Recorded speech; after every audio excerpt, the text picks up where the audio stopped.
मेरे पीछे पड़ेंगे, मेरी कब्र खोदने की धमकी दे देंगे, मेरे खिलाफ साजिशें रचेंगे, लेकिन उन्हें पता नहीं है जो डर जाए वो मोदी नहीं हो सकता। प्रधानमंत्री नरेंद्र मोदी की ये चुनावी हुंकार छत्तीसगढ़ में गूंजी, लेकिन इसका असर हर चुनावी राज्य में दिखने वाला है। मध्य प्रदेश समेत 5 चुनावी राज्यों को लेकर बीजेपी अब मिशन मोड में आ चुकी है। लगातार बैठकों का दौर चल रहा है, जिसमें हर एक पहलू पर चर्चा के साथ एक्शन भी देखने को मिल रहा है। शुक्रवार को नॉर्थ रीजन को लेकर हुई बैठक के बाद बीजेपी ने 4 चुनावी राज्यों के प्रभारी नियुक्त किए। हिंदी हार्टलैंड मध्य प्रदेश में केंद्रीय मंत्री भूपेंद्र यादव को प्रभारी और अश्विनी वैष्णव को सह प्रभारी की भूमिका सौंपी गई। लगातार वो काम कर रहे हैं, चाहे माननीय भूपेंद्र यादव जी हों, अश्विनी वैष्णव जी हों, उनके आने का लाभ मध्य प्रदेश की भारतीय जनता पार्टी को मिलेगा और हम बेहतर तरीके से और बेहतर काम कर सकेंगे। निश्चित रूप से जो मध्य प्रदेश में काम हुए हैं उनको और पैनी निगाह के साथ कैसे नीचे तक उतारा जा सकता है। हम जानते हैं दोनों हमारे विजनरी लीडर हैं, तो उनके अनुभव का लाभ मध्य प्रदेश की भारतीय जनता पार्टी को मिलेगा। बीजेपी के केंद्रीय नेतृत्व ने सभी समीकरणों के मद्देनजर चुनावी प्रभारी की जिम्मेदारी सौंपी है, तो अभी कैंपेन कमेटी समेत कई और अहम रोल को लेकर भी मंथन चल रहा है, जिसमें ज्योतिरादित्य सिंधिया, कैलाश विजयवर्गीय और नरेंद्र सिंह तोमर के नामों को लेकर चर्चाएं जोरों पर हैं। बीजेपी की तैयारी दिल्ली से चल रही है, तो कांग्रेस में दिल्ली से आने वाले नेताओं की तैयारी एमपी में जोरों पर है। ग्वालियर में प्रियंका गांधी के दौरे को लेकर कांग्रेस हाइपर एक्टिव है। जयवर्धन के बाद पूर्व सीएम दिग्विजय सिंह भी जायजा लेने पहुंचे, जिसके बाद वो भी चुनाव में दबंगई से उतरने की बात कहते नजर आए। इस बार गद्दारों को कोई मौका नहीं मिलेगा। अच्छा बहुमत जीत के सरकार आएगी और दृढ़ता से अपने वचन पत्र को पूरा करेगी। कमलनाथ जी के नेतृत्व में सरकार बनेगी और निश्चित तौर पर बहुत उत्साह है लोगों में, और लोग इस बात को महसूस करते हैं कि जो जनमत था उसको जिन लोगों ने बेचा और बेचकर करोड़ रुपए लिए, उन्हें सबक सिखाने के लिए जनता तैयार है। दबंगई के साथ चुनाव में उतरने के बयान बता रहे हैं कि चुनावी रण तैयार है। रणनीति के साथ गोला बारूद भी पर्याप्त है, बस इंतजार है तो रणभेरी बजने का। सवाल नंबर 1, क्या चुनाव को लेकर बीजेपी ने तगड़ा होमवर्क किया है? सवाल नंबर 2, नई नियुक्तियों से एमपी में क्या बदलाव देखने को मिलेंगे? सवाल नंबर 3, प्रियंका गांधी के दौरे से कांग्रेस बड़ा मैसेज देना चाहती है। नमस्कार, मैं हूं शरद द्विवेदी और हमारा आज का मुद्दा है मोदी का होमवर्क। होमवर्क सिर्फ मोदी जी का ही नहीं है, होमवर्क राहुल जी का भी है, होमवर्क प्रियंका जी का भी है, होमवर्क शिवराज जी का भी है और होमवर्क कमलनाथ जी का भी है। कौन है जो बिना होमवर्क किए परीक्षाएं चाहे स्कूल और कॉलेज की हों या फिर चुनाव की हों? कौन है जो बिना होमवर्क के उतरना चाहेगा? आपने अच्छा होमवर्क कर लिया तो चिंताएं गायब हो जाती हैं। आपको मालूम है कि सवाल कितना भी टेढ़ा हो, हमने तो पूरा सिलेबस जो है उसका पारायण कर लिया है, और जब सिलेबस पूरा मालूम है तो कितने भी टेढ़े सवाल आएंगे उनको हम हल कर लेंगे, और इसी को मेहनत कहते हैं सब। और मेहनत की बात करें तो इस समय आप ये भी नहीं कह सकते कि शिवराज जी कम कर रहे हैं, कमलनाथ जी ज़्यादा कर रहे हैं, या शिवराज जी ज़्यादा कर रहे हैं, कमलनाथ जी कम कर रहे हैं। कोई कोर कसर अपनी अपनी सीमा, अपनी अपनी क्षमता, अपने अपने दायरे के भीतर, अपनी पार्टी के आइडियोलॉजी के भीतर कोई कसर नहीं छोड़ी जा रही है। दिल्ली में बैठकें हो रही हैं, भोपाल में बैठकें हो रही हैं, ऐसा लगता है कि बैठकों का महासमुद्र जो है वो लहरा रहा है। नाना प्रकार के इसमें नेतागण जो हैं, बिल्कुल ऐसा लगता है कि जैसे आप कहते हैं ना कि वो सागर मंथन होता है जैसे। क्या लगता है आपको? तो सर्वे तो ये बता रहा है। नहीं भैया, कमजोरी तो है, इसको तो देखना पड़ेगा। शरद जी थोड़ा सावधान रहिए, ये मत समझिए कि सब बहुत बेहतर जा रहा है। नहीं नहीं सर, मैं तो पूरी तरह से तैयार हूँ। अरे भैया कहते सब ऐसे हैं। अभी तो आपके यहाँ से ये खबर आई थी, सबके चेहरे पर चिंता की लकीरें रहती हैं। कोई ऐसा नहीं रहता कि ठहाके इन बैठकों में गूंज रहे हैं। चुनाव के बाद 4 साल तक ठहाकों की बैठकें होती हैं और 1 साल देख लीजिए फीडबैक। देखिए, ये कागज तो है मेरे पास, ये देखिए ना, क्या कर रहे हैं आप। ये अंदाजे बयां होता है और होना भी चाहिए, क्योंकि यही तो नतीजों का समय है और नतीजे बढ़िया रहे तो 5 साल बल्ले बल्ले। आज इसी पर बात करेंगे, क्योंकि प्रभारी आ रहे हैं, भारी आ रहे हैं, आभारी आ रहे हैं, तमाम तरह की चीज़ें हैं। इसी पर चर्चा करेंगे। जो मेहमान हमारे साथ हैं उनसे मिल लीजिए।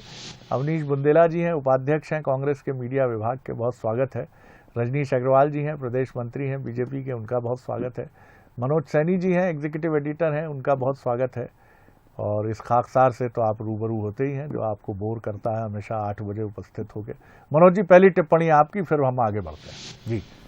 देखिए शरद जी, भारतीय जनता पार्टी की बात करें, कांग्रेस की, दोनों ही दल अब इस मुकाम पर है या इस मोड पर है कि अब कुछ छोड़ना नहीं है, बल्कि क्या कुछ नया कर एक बेहतर परफॉर्मेंस देना है। आज करीब 7 घंटे बैठक चली है दिल्ली में और बैठक के तत्काल बाद हमारे सामने एक सूची भी आ गई जिसका जिक्र आप कर रहे थे। भूपेंद्र यादव जो कि केंद्रीय मंत्री है, उनको जिम्मा मध्य प्रदेश का मिल गया प्रभारी पहले से यहाँ मौजूद थे। मध्य प्रदेश के संगठन प्रभारी या प्रभारी का जो मध्य प्रदेश का जिम्मा है वो मुरलीधर राव के पास है, लेकिन इस बीच में चुनाव प्रभारी बनाना।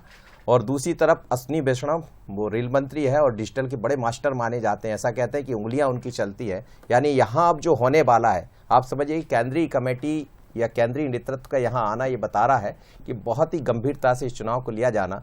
छत्तीसगढ़ में ओम माथुर को ही जिम्मेदारी सौंपी गई है, यानी विश्वास उन पर जताया गया, लेकिन साथ में फिर एक अफसर को लगा दिया, मांडविया को। इसी तरह नितिन पटेल को सह प्रभारी बनाकर हम देख रहे हैं राजस्थान में लगा दिया। प्रहलाद जोशी बड़े नज़दीकी माने जाते हैं, जो बड़े नेता है उनके। तेलंगाना में प्रकाश जावड़ेकर को जिम्मेदारी है, सुनील बंसल को। ओवरऑल बैठक के बाद हम ये कह सकते हैं कि अब भारतीय जनता पार्टी पूरी तरह चुनावी मोड के साथ साथ ये भी समझना चाहती है कि मध्य प्रदेश की गतिविधियां किस तरह है। और आज जब बैठक हुई तो ये पूछा गया कि क्या चल रहा है।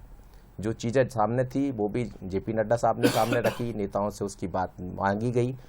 और 2024 पर बहुत ज़्यादा केंद्रित आज की बैठक रही, लेकिन चुनावी राज जहां है वह बताया गया कि आपकी ये कमियां हैं, इनको बेहतर करना है। और 2 लोग यहां से पहुंचे तत्काल। आप देखिए पत्र भी जारी किया है, उस पर नीचे एक लाइन डली कि तत्काल प्रभाव से ये नियुक्ति मान ली जाए। और उसके अभी जो खबर आ रही मेरे पास, अभी थोड़ी देर पहले ही BD शर्मा और यहाँ के जो संगठन के प्रभारी है हितानंद शर्मा की मुलाकात भी हो गई है और 1-2 दिन में यहाँ पहुँचने वाले भूपेंद्र यादव। यानी पूरी तरह चुनावी तैयारियाँ। अब कौन कितनी बेहतर तैयारी करेगा ये समझ आएगा। बिल्कुल आपने सही कहा। और जिस तरह घर में जब लड़की की शादी होती है तो सबसे बेचैन निगाहें 3 लोगों की मैंने देखी हैं, क्योंकि छोटी बहन का विवाह हमने भी किया है। पिता, बड़े भाई और माता जी, इन 3 की आंखों में जो व्यग्रता रहती है, इस समय नेताओं की आंखों में भी व्यग्रता रहती है। और इसीलिए कई बार मन करता है कि ध्यान के अभ्यासी होना बड़ा जरूरी है, बल्कि ध्यान वालों को इस समय फेरी लगाने चाहिए। कैसे भी सर्वे आए, ध्यान कर लो, ध्यान से चित्त स्थिर कर लो, शांत कर लो, नेत्रों की तमाम व्यग्रता को समाप्त कर लो। बहुत जरूरी है साहब। इतनी बेचैनी, इतने कॉन्ट्राडिक्टरी खबरों का आना। अभी ये बूथ बहुत मजबूत है, बहुत कमजोर हो गया साहब, पता नहीं क्या हुआ, एक लहर सी चल रही है साहब, भगवान जाने ये क्या करेगा प्रत्याशी। ये तो इस स्तर पर चला आया। क्या कहेंगे बुंदेला साहब? मैं कंफ्यूज कर रहा हूँ, थोड़ा सिलेबस बड़ा कर रहा हूँ, माफी चाहूंगा जी। देखिए शरद जी, हम तो ऐसा मानते हैं कि सबसे पहले तो ये जो प्रभारियों की नियुक्ति हुई है ये हर पार्टी का आंतरिक मामला। आपका विषय बड़ा ही आज का अच्छा है कि हम आपके प्रभारियों की भी बात कर रहे हैं। हाँ सर, हमारे तो ऑलरेडी थोड़ी है कि उधर ही के प्रभारी हैं, नहीं इधर भी प्रभारी है, हमारे तो ऑलरेडी दौरे कर रहे हैं, आ रहे हैं। तो मतलब मैंने कहा विषय शरद जी बड़ा अच्छा है कि होमवर्क निश्चित तौर पे आपको काफ़ी मजबूत बनाता है, आगे की रणनीति के हिसाब से काम करने का आपको बार बार अवसर प्रदान करता है, आप अच्छे से काम कर सकते हैं। लेकिन शरद जी, अगर हम कहें कि शिवराज सरकार या भाजपा तो सदैव चुनावी मूड में रहती है। ये कब जनहित के मूड, ऐसा लगता है जनहित का मूड का जो बटन था इनके यहाँ फ्रीज हो गया है। जनहित की तो कहीं बात ही। अच्छा, बात आप 18 साल से सत्ता में, बात आप सिर्फ कमलनाथ जी के वचन पत्र की करते हैं कि कमलनाथ जी ने ये कहा था, वो कहा था। मतलब सर, मतलब मैं मानता हूं कि इनका होमवर्क बहुत कमजोर है, क्योंकि ये अपने वचन पत्र या अपने घोषणा पत्र पर तो इन्होंने कभी काम ही नहीं किया। अगर पिछले 4 साल की बात करें, जब से इन्होंने ये सत्ता दोबारा पाई है किसी तरह से, तो सर इसमें आपने अक्सर देखा होगा कमलनाथ जी ने ये कहा था, कमलनाथ जी ने वो किया था, 15 महीने में ये क्यों। तो सर जी ऐसा लगता है कहीं ना कहीं कि भाजपा जो है अपने आप में कितना एक डिफेंसिव मोड में है। आप ठीक है, आप कितने ही कहते हैं कि कितने ही मोदी जी के खूब सारे दौरे हो रहे हो, ये आश्चर्य की बात है कि मोदी जी के दौरे होते हैं विंध्य क्षेत्र में, और वहाँ बड़ा ही एक दर्दनाक आपने देखा, एक जो आदिवासी के साथ जो बीभत्स बहुत ही गंदा काम हुआ, वो बहुत ही दुखद है। तो मतलब आप इस तरह के दौरे कर रहे हैं और आपके प्रदेश में इस तरह के आदिवासी वर्ग पर अत्याचार हो रहे हैं, ये साबित करता है कहीं ना कहीं कि आपकी सरकार में ही एक कंफ्यूजन की स्थिति है, क्योंकि आपके केंद्रीय नेतृत्व आके नड्डा साहब आके कुछ बोलते हैं, मुख्यमंत्री जी कुछ बोलते हैं, और सर जी ऐसा लगता है कि कहीं ना कहीं शिवराज जी और मोदी जी में एक प्रतिस्पर्धा चल रही है कि कौन कितनी बड़ी घोषणाएं करता है। मोदी जी घोषणा करते हैं, शिवराज जी कहाँ पीछे हो रहने वाले, वो भी घोषणाएं कर देते हैं। और हमने सर जी ये भी देखा कि मध्य प्रदेश की भूमि पर प्रधानमंत्री जी आकर बोलते हैं दादा चक्की पीसिंग पीसिंग पीसिंग, और 3 दिन बाद सर जी क्या होता है। तो मुझे ऐसा लगता है कि ये जो पार्टी है सदैव ही चुनावी मोड में रहती है। जनहित का जो मोड था, जनहित का जो बटन था शरद जी, पूरी तरह से इनका फ्रीज हो चुका है। हम ये नहीं कह रहे कि भाजपा सदैव से ऐसी थी। अगर हम अटल बिहारी वाजपेयी के काल में जाए तो भाजपा ऐसी नहीं थी शरद जी, भले ही हम कांग्रेस में हैं, लेकिन ये बात को कहने में बिल्कुल गुरेज नहीं है कि हाँ पे, लेकिन ये मोदी युग है। मोदी युग में कहीं कोई सिद्धांतों की जो कहते हैं ना जो पुड़िया थी वो कहीं खो गई है।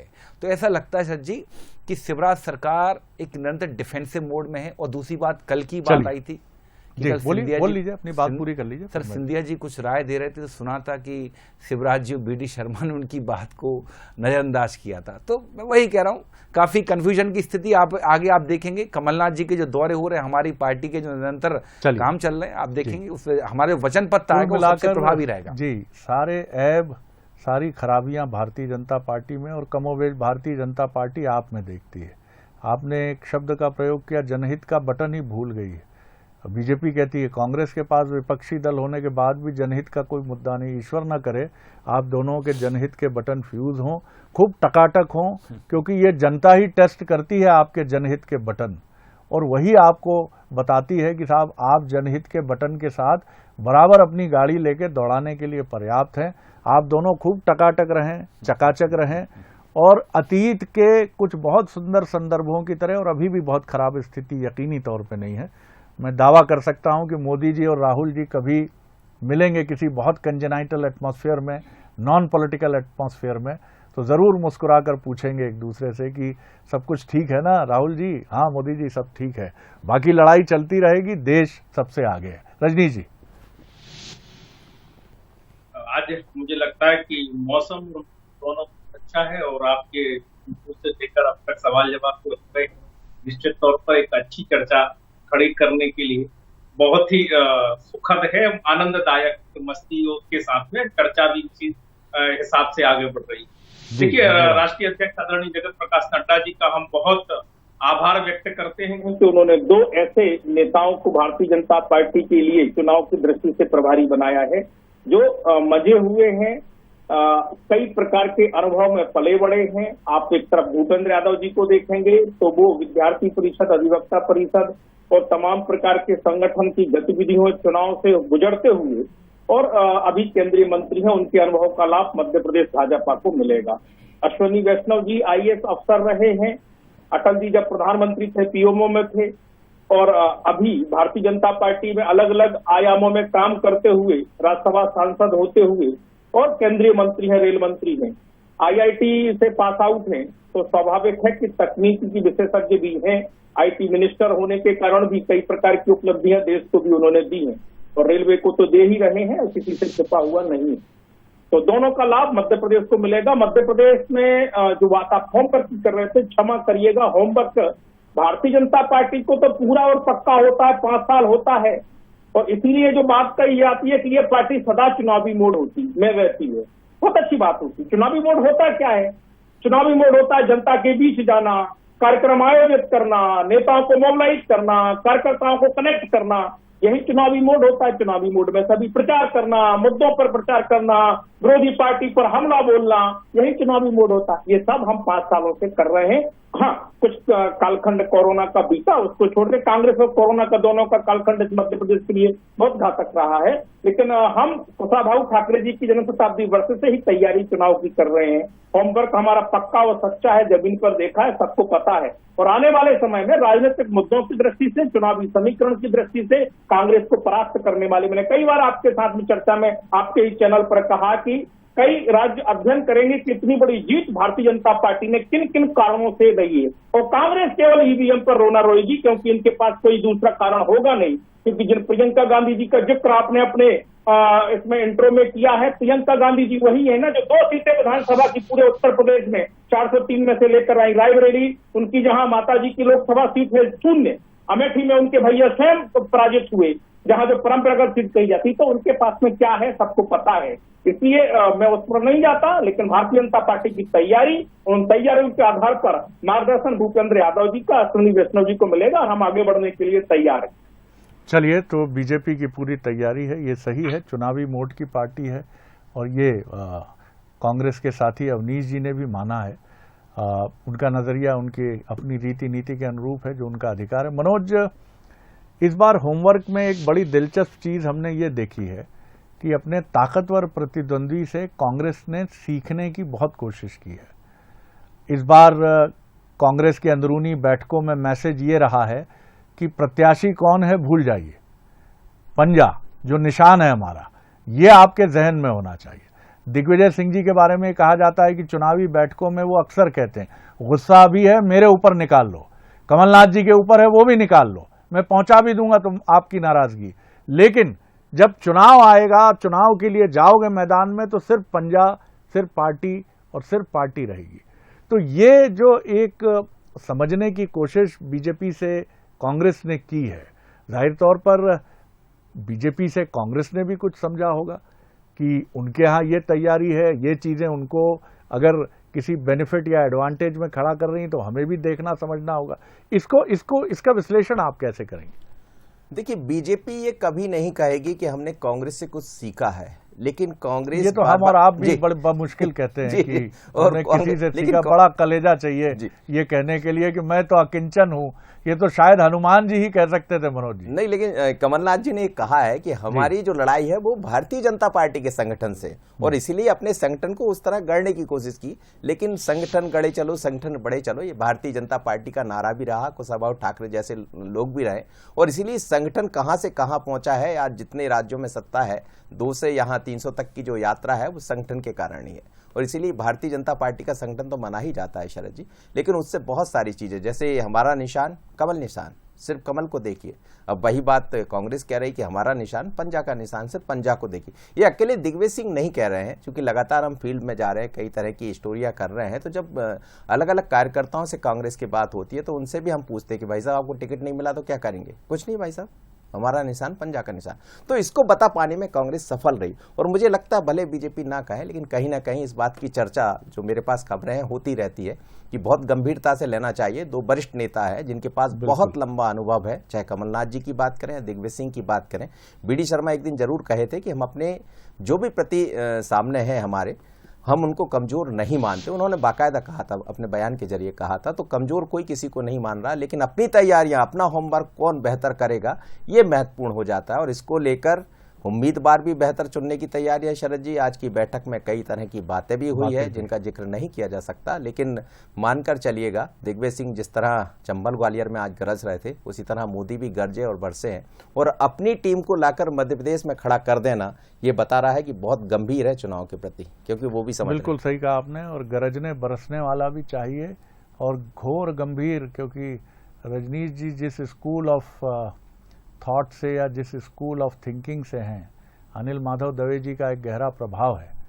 तो हम सब पर प्रभाव है। और मैं भी एक छोटी सी बात आपसे शेयर करूंगा कि मैं जब एक राष्ट्रीय न्यूज एजेंसी में था तो हमारे बॉस ने हमसे कहा कि सीखना है तो रिकॉर्ड रूम जाओ, सीनियर्स की जो कॉपी है उनको मैं तुमको अलाउ करता हूं, तुम ले जाओ, बाद में लाकर रख देना रिकॉर्ड रूम में। तो वो जो सीनियर्स की कॉपीज थी, वो इलेक्शन का ही दौर था 1998, और मेरा पहला चुनाव था जो मैं फुल फ्लेज्ड कर रहा था। और गिरीश उपाध्याय, जोसेफ जॉन, वीरेंद्र पंडित, श्रीधरन पिल्ले, बनवारी बजाज जी, राजेंद्र नूतन जी, ये हमारे वरिष्ठ थे, और एक एक शब्द उनका रोशन स्तंभ की तरह मेरा मार्गदर्शक था। हम सबको प्रणाम है। बुंदेला साहब, सीखते हम सभी से हैं, कहें ना कहें, राजनीति की अपनी मजबूरियां हैं, व्यवस्थाएं हैं, जीवन की भी हैं। बहुत कम लोग हैं जो कहते हैं मेरा कुछ नहीं है, उन्हीं गुरु ने मुझे दिया। अभी गुरु पूर्णिमा 3 जुलाई को ही बीती है। आप किस तरह देखते हैं?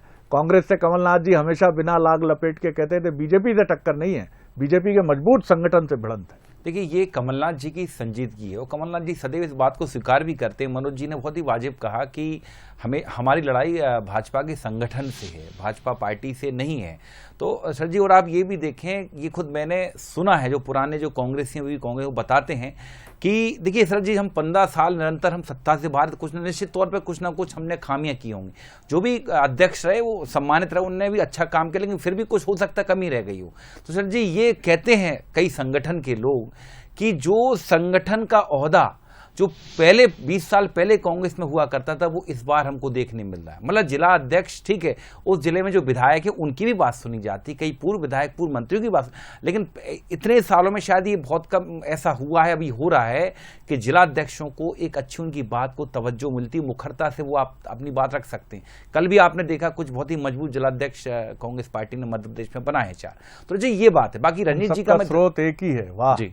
बाकी रंजीत जी, मैं रंजीत जी का बड़ा धन्यवाद दूंगा कि उन्होंने स्वीकार किया कि भाजपा सदैव चुनावी मोड में रहती है। जब आप हमेशा चुनावी मोड में रहोगे तो कहते हैं sir everything is fair in love and war. जब आप चुनावी मोड में रहोगे तो आप जनहित की कहां चिंता करोगे? तभी तो आपके कारम बांध और महाकाल लोक परिसर जैसे घोटाले होंगे, क्योंकि आपने कह दिया कि हम तो चुनावी मोड में रहते हैं। क्योंकि जब आप चुनावी मोड में रहोगे तो मोहन यादव जैसे लोग आएंगे जो महाकाल की जमीन खाने से भी नहीं चूकेंगे।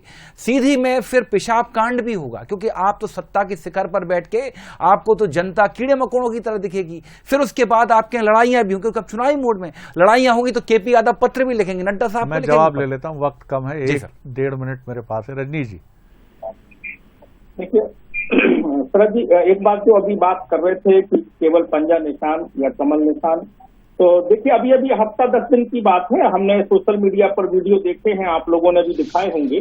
खंडवा में कुर्सी चली, गाली गलौज हुआ, इंदौर के झगड़े, अलीराजपुर में इनके ही नेता ने जिला अध्यक्ष को पीट दिया।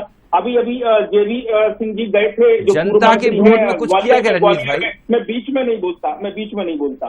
तो वो गुटबाजी के बहुत हम सब ने देखे, जूतम पैजार हुई, गाली गलौज हुई, बिना बीच के अगर आपने खबर दिखाई हो तो जरूर हमें बताइएगा। और कांग्रेस की बात कर रहा हूँ, 4-5 किस्सों के साथ बात कर रहा हूँ, नाम लेके बात कर रहा हूँ। अब ये जो बात सीखने सिखाने की थी, तो क्षमा करिएगा, आप लोग कई बार कहते हैं अगर हमारे यहाँ कोई किसी प्रकार की गड़बड़ी पार्टी में कार्यक्रम में हो जाती है, अरे यार भाजपा का तो कांग्रेसीकरण होने लगा। तो अगर भाजपा कांग्रेस से सीखती है तो आप लोग भी हमें कटघरे में खड़ा करते हैं, क्योंकि राजनीति में कांग्रेसीकरण होना किस प्रकार से देखा जाता, मैं दर्शकों पर छोड़ता हूं, आप पर छोड़ता हूं। हाँ, हमारा संस्कार, अनुशासन, हमारी वैचारिक प्रतिबद्धता, संगठन निष्ठा अगर थोड़ी बहुत भी ढुलमुल होती है तो निश्चित तौर पर हम पर ये कांग्रेसीकरण का आक्षेप आता है। और यही हमारी चुनौती है, हमारे हर चुनाव में, हर बार में यही हमारी चुनौती है। अगर जितना हम इस पर मुस्तैद रहेंगे, सतर्कता के साथ आगे बढ़ जी निश्चित है। और मैं फिर दोहराता हूं कि चुनावी मोड में होना, जनता के बीच होना, जनता के साथ होना और पूरे आत्मविश्वास के साथ में विकास, सुशासन, गरीब कल्याण की नीतियों के साथ होना, 100% के टारगेट को अचीव करते हुए, और हमने करके दिखाया है। जी, बीजेपी के 2 सेकंड में चाह रहा हूं कि दर्शकों को चलते चलते ये और बता दें कि 9 और 10 तारीख बड़ी महत्वपूर्ण है मध्य प्रदेश के लिए।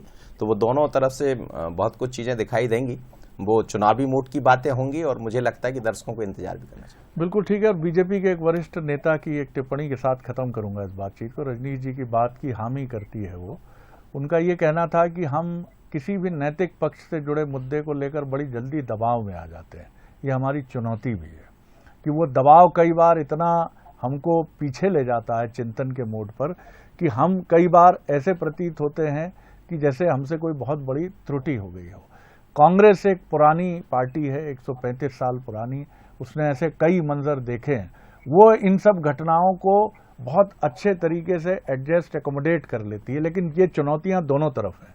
अगर आपने नैतिक पक्ष को एक आत्मग्लानि के तौर पर ग्रहण कर लिया तो भी आपके लिए ये घातक है, और अगर आपने इसको कि यूज्ड टू हो गए, जिसको अंग्रेजी में कहते हैं एक कस्टम्ड हो गए, अभ्यस्त हो गए इन सब चीज़ों के, वो भी ठीक नहीं है। और दोनों पार्टियों ने इन चुनौतियों का सामना किया है और इसके बीच में कोई समभाव उनको ढूंढना है जहां वो पूरी संवेदना से खड़े रहें और ये भी कहें कि हम अभ्यस्त नहीं हैं और ये भी कहें कि ये नैतिक पक्ष हमारी आत्मग्लानि नहीं बन गया। बहुत धन्यवाद रजनीश जी, बहुत धन्यवाद बुंदेला साहब, बहुत धन्यवाद मनोज जी। आगे देखिए छत्तीसगढ़ आज का मुद्दा, छत्तीसगढ़ में एजेंडा सेट। नमस्कार।